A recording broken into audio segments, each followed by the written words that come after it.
Hi. Oh, I'm so Hi. honored to meet you. Hello. Hi, it's so nice to see you.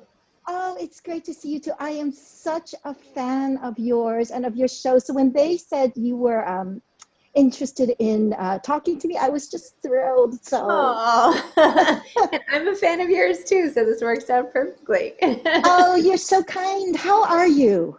I'm okay, thanks. I'm okay. How about you? It's That's a crazy time, right? I It mean, is a it's just crazy like, time. especially today, it's just like I just have to survive this. I know. You know? Being sort of mid-election results is a tricky time to have anybody focus on anything else, but It's a great break. Like it's great to do something else for a little bit because I'm just obsessively watching CNN. Like, what's going to happen to us? I know, I know. I'm like, finally last night I was like, I'm just gonna go to sleep. I can't do this anymore. So, No, I know. You're like, I have to put it away. I have to not keep looking at it every 2 seconds because it feels like, the fate of the world is in the balance, right? So it's it just like certainly does. it's really, really hard. But thank goodness we have books, we have other ways of reaching people. So I completely agree. And let's talk about your book because that's why we're here and give you some more, room to promote your amazing work of fiction. So,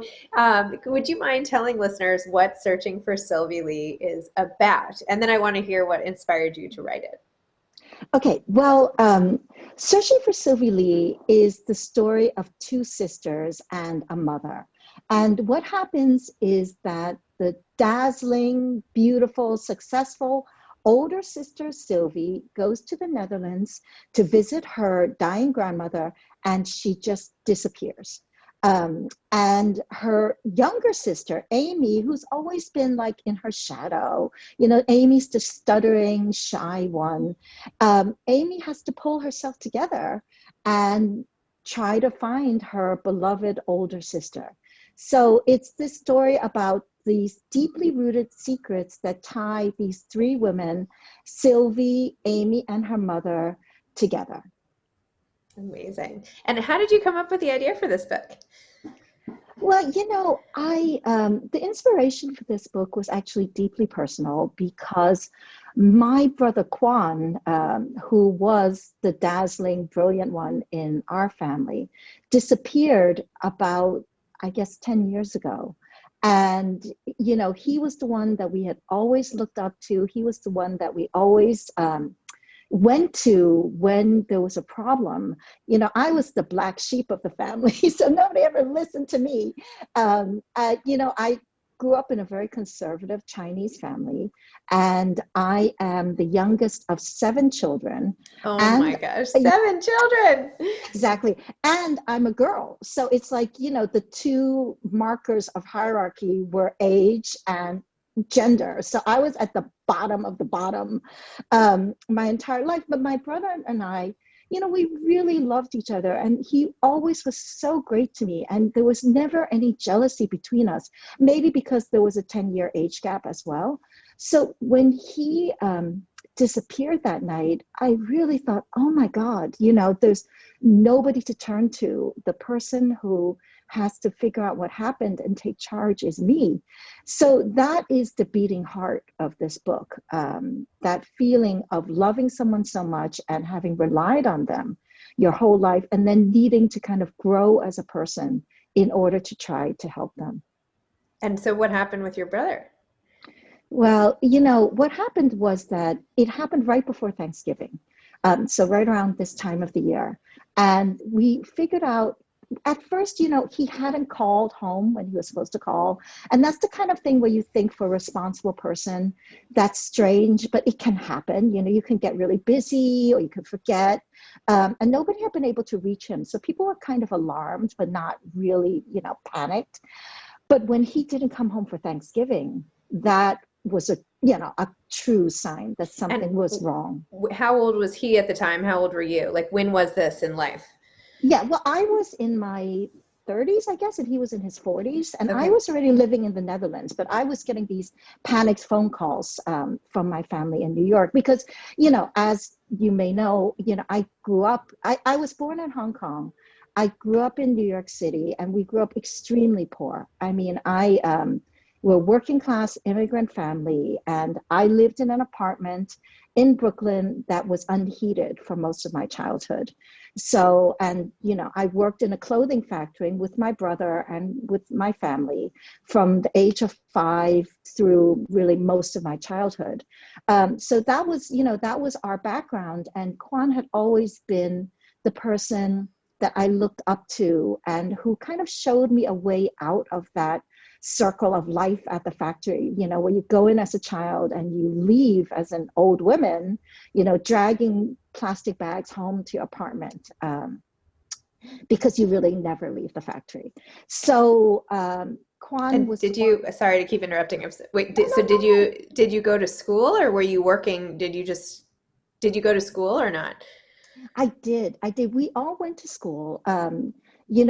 What would happen is that my father would pick me up. So I would wake up, I would go to school.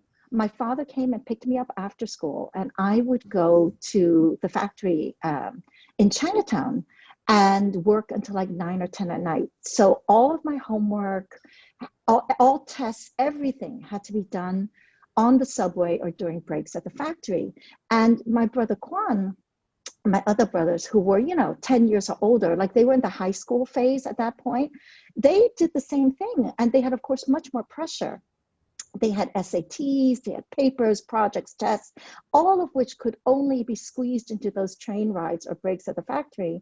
And what was even worse was that, for them, I would go home around 9 or 10 at night with my parents, which is late for a little kid. But for my brothers, they actually went on to a second job waiting tables at a restaurant until the middle of the night. And in fact, that was how I actually began to write. So I'll tell you the moment I didn't decide to be a writer, but the moment I began writing was when I remember one night I was sleeping on my mattress on the floor because we didn't have beds. And oh my God, you do not want to be sleeping on a mattress when your apartment is overrun with vermin the way ours was, because you would just hear the mice like racing past you in the night. Oh, I know, and I'm like a very terrified of vermin person, to this day.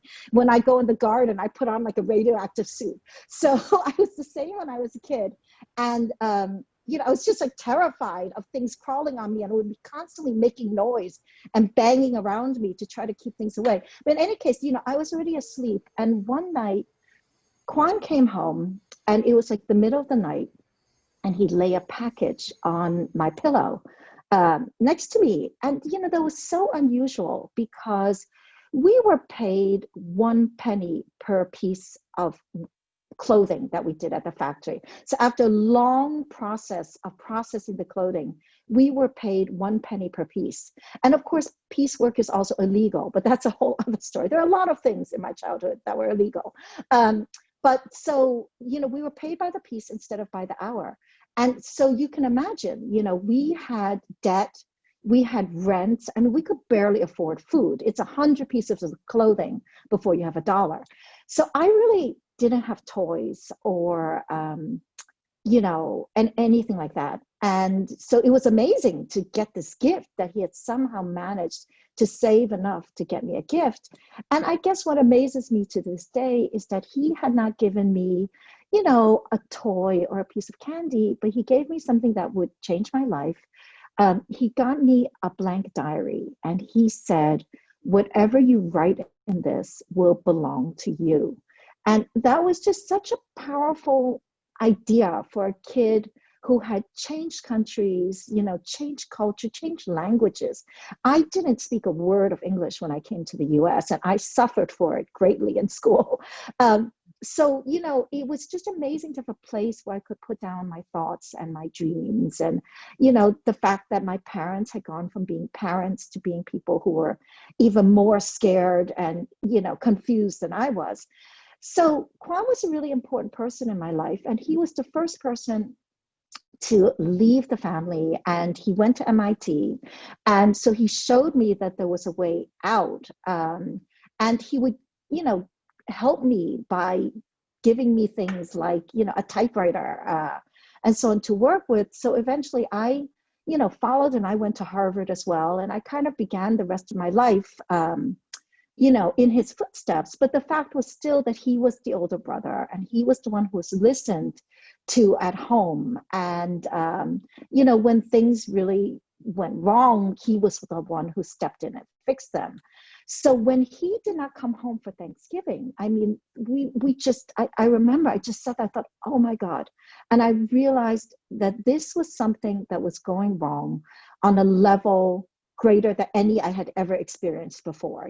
This was not like failing a test or, the normal things that go on, or some guy breaking up with you. I mean, this was really serious.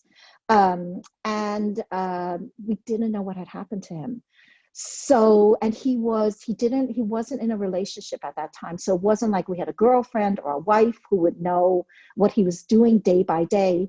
And finally, we found out from a friend that he had flown to Texas to buy an airplane. And he, we'd grown up, he became quite successful, and he was a scientist, but he loved everything that went really fast. So he was a pilot as a hobby, and he'd gone to buy an airplane. And that was all we knew. So of course, I start trying to call airports, small airports in Texas. Do you know how many airports there are in Texas? There are really a lot of airports. It's like the wrong state to disappear in. That is not a good place to disappear. So it was just impossible to figure out where he was and what had happened. And finally, I hacked into his email. And once I did that, I was able to, retrace his steps. And what we found out, and of course, all these things are going through your head, like what happened to him? Was he kidnapped? Did the sale go through? Did they trick him? Did he, so many things could have happened between, the airplane purchase and his disappearance. And we found out that what had happened was that he had bought the plane, everything had gone well, and he had taken off, but he had not landed. And so that was the next stage of the mystery, was to try to figure out, what happened to the plane. And something that I never realized before was that, if you have an accident in a car, you are found because, you are by a highway, or you crash into someone's house, or, but if you crash in an airplane, actually, a lot of people who crash in those small planes, especially if something happens in a wooded area, they're never found, because an airplane may seem large to us, but it's actually nothing compared with, the forces of nature. So they can just disappear into the woods, and you never know what happened to that person. So there was a period of really a couple of weeks when we were trying to track down what had happened to him. And, amazing volunteers, search and rescue. And you're thinking every day, oh my God, he might be like dying of thirst with a broken leg next to that plane, right? That's the worst thing, that you don't know if any delay is, making the difference between life and death. And what happened eventually was that they did find his body, and he had been flying it home to West Virginia, and somehow in the mountains, a sudden storm had come on. He had to lower the plane to escape the lightning and thunder of the storm. And in doing so, he nicked a tree and crashed into the side of a mountain. When that happened, he had died instantly. And, it was, of course, the worst thing that had ever happened to me to hear this news. But in a way, it was also a relief to know, just the act of knowing is a gift in a time like that. So it's, a tremendous loss, but I was really grateful to all of the volunteers in the Air Force and everyone who had looked for him and actually found out what happened. So when I set out to write Searching for Sylvie Lee, which is my third novel, I wanted, of course, to talk about this story, but I couldn't do it. It was so painful. There was so much, that was tied between me and this story that I just couldn't move forward. And then I realized I need to not make it a man who disappeared. It has to be a woman. And the moment I made the story about two sisters, it changed everything, you know. And the Sylvie and Amy took on their own life. And so, of course, the emotional engine is still there because that's at the heart of why I wrote this book. And also many issues about language and culture and, you know, how well do we really know the people that we love most? You know, what secrets are we hiding from the people we love the most? And what secrets are they hiding from us? So once I made that change, then the story just, you know, flowed and came out as if it were complete. Wow, what a story. First of all, I am so sorry for your loss. Second, I'm incredibly impressed by your detective skills and ability to have figured out what happened at the time. And I'm just so sorry that that all fell into your lap and that you had to live through that. And also, going back to your childhood, the fortitude and immense just mental willpower and just strength to get through that type of childhood and still end up at Harvard. I mean, I went to like this cushy private school and kids couldn't even get into Harvard, falling on over each other to try to get in. So I am just so impressed. And now, like, and I didn't know that entire backstory. And the novel, which I did read, I didn't even realize. Now it, of course, all has so much more meaning to me. So thank you for sharing that story. And then I also saw that your mother has passed away. So I wanted to ask you, not to like open up every old wound you have, but I wanted to hear what happened with her. I know it was about 10 years ago, and you've written a lot about that. So I wanted to hear about that and how maybe that affected, you know, this other trauma and you know, when in sequence did everything happen and sort of how were you able, this is a lot of questions, but like, how were you able to move on really and go back to writing and go back to focus after everything that had happened?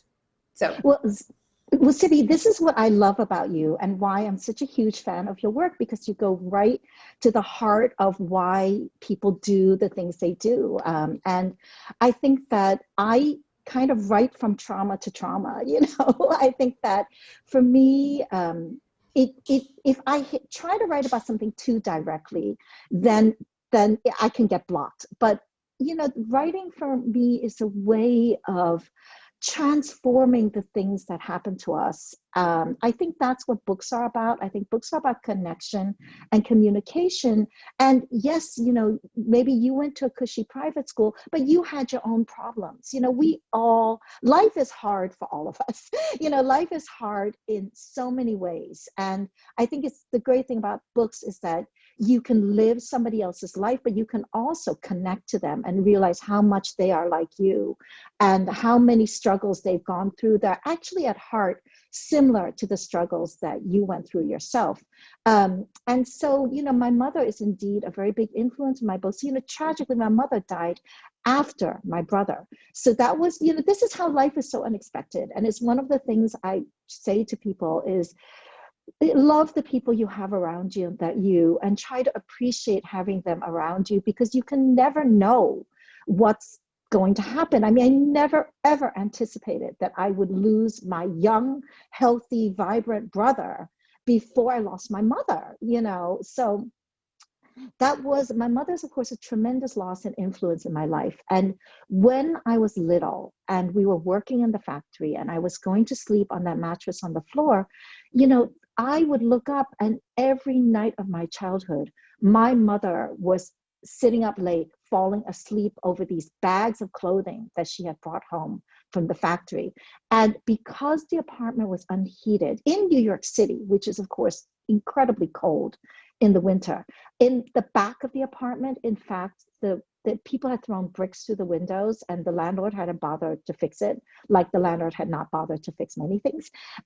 In the front, they did fix the windows because obviously they didn't want a complaint, but in the back where nobody could see, they didn't. And so, you know, our windows there were only covered with black plastic bags and duct tape, and the wind would gust against them all winter.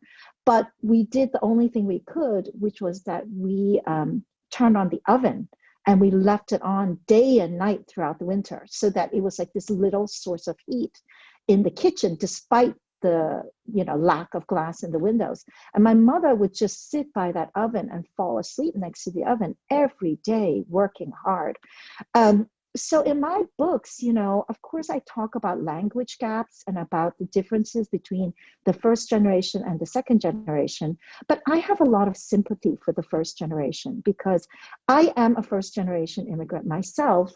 And I know, what my mother went through. I know what it's like to be the person on the subway who is dressed weird, who maybe smells weird, who's carrying a lot of plastic bags, and oh my God, does not even speak English, and to us, English speaking folks, it feels almost like an insult that somebody didn't bother to learn English, because English is, of course, the universal language. And we have the luxury of traveling everywhere over the world, and everyone bends over backwards to speak English to us. So we never have to think, well, how good's my Russian?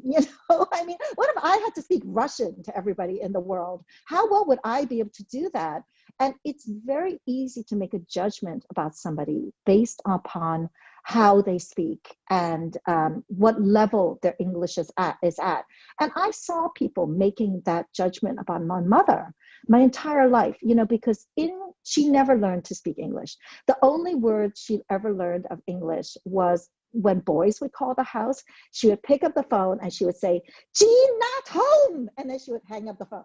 So that was the only bit of English she ever learned. And so I saw what she looked like from the outside, and I knew what she was like in Chinese from the inside. And so, when I wrote Searching for Sylvie, for example, the narrative is told by these three women, Sylvie, Amy, and Ma, and they're all thinking in their own languages. So Sylvie was raised in the Netherlands with her grandmother. Sylvie is thinking in Dutch. Which I also speak because I married a Dutch guy and I'm now living in the Netherlands. Amy is thinking in English and Ma is thinking in Chinese. So you have moments like when Amy goes to see Ma and we see Ma for the first time, and we see how Ma from the outside is this, quiet, simple, beloved, but simple woman who's kind of getting berated by the customer in the dry cleaners. And then we open into Ma's chapter and we realize this is a completely different person in her own language. She's deep, she's poetic, she has a wealth of feeling that she cannot communicate in English, and that she also tragically cannot even really communicate to her own daughter. And that's what happens in an immigrant family, that, we come to the US and oftentimes the younger generation does not know the original language as well as the parents. The parents don't pick up the new language as well as the kids. And then you have this huge kind of language and communication gap between the people who actually love each other the most. And so then what ended up happening with your mom? So my mom died of cancer, and we knew that she had kind of been sick for a while. She was doing really pretty well until the very end, so she didn't suffer very long, for which I'm glad. But, we knew she was getting old and getting frail. And so it was, when she passed away, it was a different kind of grief. I mean, it's always a huge shock, and it's always really terrible. I mean, I still have dreams where everybody's alive and then you wake up and you're just confused by what's reality and what's not reality. But it was different. It was different. While my brother, who disappeared so suddenly out of nowhere, that was just such a shock. I mean, that was just, you're knocked for a loop because you did not see it coming. Wow. Well, I again am just so sorry for all the stuff that you have been through. And I'm curious about your family. I know I'm barely talking about the book now, but you have such a, captivating story yourself. What ended up happening? Was your mother still working in the factory, and what happened to your older siblings? Were they able to achieve a point of sort of comfort in their financial situations that your parents could stop working, or what ended up happening? Yeah, we all luckily wound up doing well and getting out of the factory. So, because I have these older siblings, they worked really hard and they were actually able to take my parents and us out of the factory. So, my mom, had a lot of happy years along with my father. My father was pretty sick when I was a kid and he died when I was pretty young. So, my father wasn't as much of the day-to-day life of the family as my mother was, but my mom had a lot of happy years. And I remember, of course, my brother Quan and I understood she was getting old, even before she began to get sick in any way. And we would like make sure to take her on trips to like Las Vegas. Can I just tell you, like, don't go to Las Vegas with your mother. I mean, I love my mom. It was great to be there with her. It was like, she was like, those girls are not wearing anything. Don't look, So we would like go to the casinos like blind. She's like, they're gambling. Oh my God, come on. But she really liked the food. She liked all the buffets and she liked the big hotels and stuff like that. So we had a good time, but we took her on a lot of trips. And we had a lot of really good times with her. And I guess it's one of the ironies of life that when my brother died first, I had all these photos of the three of us that I had taken really to remember my mother. And then instead it was my brother who had gone. But I will say that that was the time in my life when my debut novel, Girl in Translation, was published. And it was surprisingly very successful from the moment it was published. And I was really happy that they were able to see that. They just kind of saw the beginning of that. And they were, at first my family was kind of surprised that I do write about my past. Searching for Sylvie Lee is, of course, in many ways about the disappearance of my brother, but also I would say the price of the American dream, that who pays and how do you pay for achieving that type of success? And what happens if you're not capable of achieving the American dream, of achieving that success? So, that's what Sylvie Lee is about. But my first book, Girl in Translation, is really about those years when we were really poor and living in that apartment and working in the factory. And I remember that they were a little bit surprised that I had written about it, because people who come from a background like mine don't usually grow up to become writers. I think I had that instinct as well for a long time, that if you're able to escape that life, you want to put it behind you. You want to forget about it. You feel ashamed of it. It feels like nobody else ever had anything comparable to what you went through. And so you just want to move on. So I had written, the book as fiction, thinking that nobody would ever read it and that nobody would ever ask me, is this based on your real life? And then, of course, my books became very successful. And, everybody was asking me, so are your books based on your real life? So my family they were a bit in a shock when that came out. But then I think it really turned to pride, because so many people were so kind and had, the generous reaction you just had, which was, how amazing that you survived that and managed to come through whole and in one piece. And I think that shame has turned into pride. And I think that I give a lot of credit for who I became and coming through as, I hope, a kind person, as opposed to a bitter, hard person that can also occur when you reach success. I really give credit to my mother, because my mother really brought us up to say, well, the most important thing is who you are, and the people you love. And the things you have, yes, it's nice to have enough. It is essential to have enough. But once you have enough to eat and to live, after that, it's really all about who you love and who you are. Wow. That's so nice. It's so important, and it's so important to get that message out and find sort of what unites all of us. I think in a time of such divisiveness, stories like yours are so important to hear, and messages like your mother's. They just like go to the root of what is common and shared among everybody, no matter what the background or circumstances like. So Wow, Jean, I am just like in awe and so impressed. And now I have to go back and read your first two books, which I haven't read yet. So you're giving me more work here now. Well, I think you are so right that, we are in a time of such divisiveness. And I think this is a moment when books can do so much for us.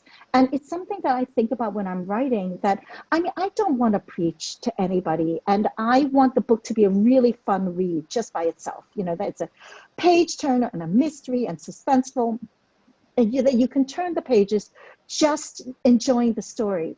But I also think that, the reason that I do these things with language and with culture and race and immigration in the books as underlying themes is that I hope that somebody who's reading the book just for enjoyment and pleasure might pick up something else, about what is it like to not speak the language? What is it like to be judged? And I think the great thing about novels is that it's the one medium where you are really placed inside someone's mind, regardless of gender, color, race, socioeconomic status. It does not matter who you are. You really walk a mile in someone else's shoes. And that's an opportunity, I think, for the author to show the reader this is what it's like. This is what happens. And I especially since Searching for Sylvie Lee was a Read with Jenna Today Show pick, I reached a wider audience than I had before. And I reached some people who had really not read books like mine. And it was really great because, they say, wow, I had no idea that somebody who might be of another race, but who might speak English perfectly, could still encounter racism the way that your characters did. Or I had no idea how frustrating it must be to be Ma and to be kind of trapped within this bubble of not being able to express yourself truly the way you want to the world and to your own children, to listen to your children be on the phone and not know what they're talking about. I mean, that's just so difficult, and yet so many people go through that. But I do see a book as a means of connection. Absolutely. No, it's great because, a lot of books serve as a tool to share your voice, right? To find your own voice. But I feel like your book actually helped you find your mother's voice, right? The voice that maybe you never got to experience and that you didn't want to be lost. And that's just beautiful. I mean, that's amazing. I say this, by the way, to my kids a lot, like, how would you like to be dropped in, to bed and you try to talk, I mean, I am not, I mean, I took French in college or whatever, but like, I'm not particularly good at languages. So to drop me in another culture, no matter what people said about the importance of that language, is not going to make me be able to learn it or master it any faster, right? Everyone has skills, and some people are, foreign language people, and some people are not. But to have that one skill out of so many be the thing that determines your intelligence is something that not enough people think about on a day-to-day basis. And you're absolutely right to highlight it and all of that. But now I have to find out, like, so what's going on now? Are you writing another book? Like, what's happening with you in the future? Now I'm like, sorry, I've been like captivated. I'm running long on this interview and I didn't even ask you anything I wanted to ask you. I'm loving our conversation as well. No, so I am actually finishing my next book, and I'm really excited about this book because it is, a mystery thriller immigrant story, kind of like Sylvie Lee. And what happens is that when the book opens, we are reading a letter from a woman, a Chinese woman, to someone she loves. And we don't know who she's writing to. And she is begging this person for forgiveness for her role in a murder. So we know that somebody was killed. We know that she was involved in it. It was a person who was very important to the person she's writing to, who she loves more than anything in the world. But we don't know who any of these players are. And she says, I hope that when you hear my full story, you will forgive me, and that maybe, you will come to me and we could be reunited. And then we rewind 15 years. And she starts to tell the story of what actually really happened all those years ago. And it's only at the end of the book that we find out who she's writing to, who, you know, got killed, and why she really did everything she did. Oh my gosh, now I can't wait to read that. Oh, Oh yeah. my. We'll send you a copy. As soon as Please do. Please do. Do you have any advice to aspiring authors, or for aspiring authors, I should say? Yeah, I have a lot of advice. I think, you know, I would say to go back to my own problems with writing, searching for Sylvie Lee. I think that as a writer, you kind of have to walk this line. You know, on the one hand, you need to write from your burning passion. You know, you need to write from your trauma. You need to write the things that make you uncomfortable, that hurt you. And what I do think is wonderful about that is that, you know, sometimes stuff happens to us and it just seems like, why is this happening? Like, there's nothing good in this. There's nothing redeeming. This is so unfair. This should not be happening to, you know, me or to this other amazing, kind, wonderful person. And I find writing to be a kind of magical thing that I guess it's, you know, giving your attention. When you pay attention to something like that, when you describe it, when you tell it to someone else, it transforms it, you know, into something that is so senseless, into something that is a means of connection, that maybe we have, that we can learn something from, into something, you know, a thing of beauty. And I would say that as a writer, yes, you need to write to that place and you need to write that truth. But on the other hand, sometimes it can be too right on the nose, and it can be too hard to go forward in that way. And what you have to do is just change the thing that's silencing you. And it could be a change like I did from, you know, changing from a man to a woman and letting the book take on its own life. Or, you know, it could be that you have a character in your book that is a censoring character that might be connected to somebody in your own past that didn't want you to speak. And, you know, I would just say, just kill that person off. There's nothing wrong with it. Just kill them off. It's fine. You know, I mean, not in real life. Okay? No, I know. In your book, right? In your book, just get rid of them. And sometimes if you do that, that can be pretty magical, that suddenly you're able to tell things that you were afraid to speak about before, or change them enough that you could deal with having them in your book. So that is what I would say. And maybe one last thing to say to aspiring writers is that sometimes it's very hard to know what advice to take and what advice not to take. And I would say, yes, absolutely, be as open as you can. But on the other hand, you wrote what you wrote for a reason. And I always think that it's better to have a living, vital, imperfect creature than like a perfect corpse lying on a slab that is maybe in total proportion, but is no longer alive. So whatever that vital spark is that is making you write what you write, you have to nurture that and keep that alive.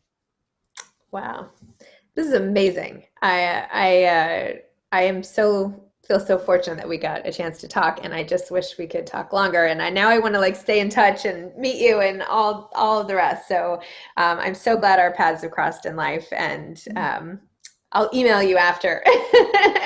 But thank you, Jean. Thank you for sharing your story. Thank you for showing everybody what's really important about life in so many ways, and also for the entertainment that your books provide. So, you know, it's like a one-stop shop with you. Well, Zibby, thank you so much. And I do want to say before we get off that, you know, you do so much to promote reading and authors, and you have incredible, impeccable taste. And I have been a really big fan of yours for such a long time. So yes, I'm so happy we got to meet and that we had this chance to talk. Me too. All right. Well, thanks, Okay. Jean. Okay. Take care. You Bye-bye. too. Bye. Bye-bye.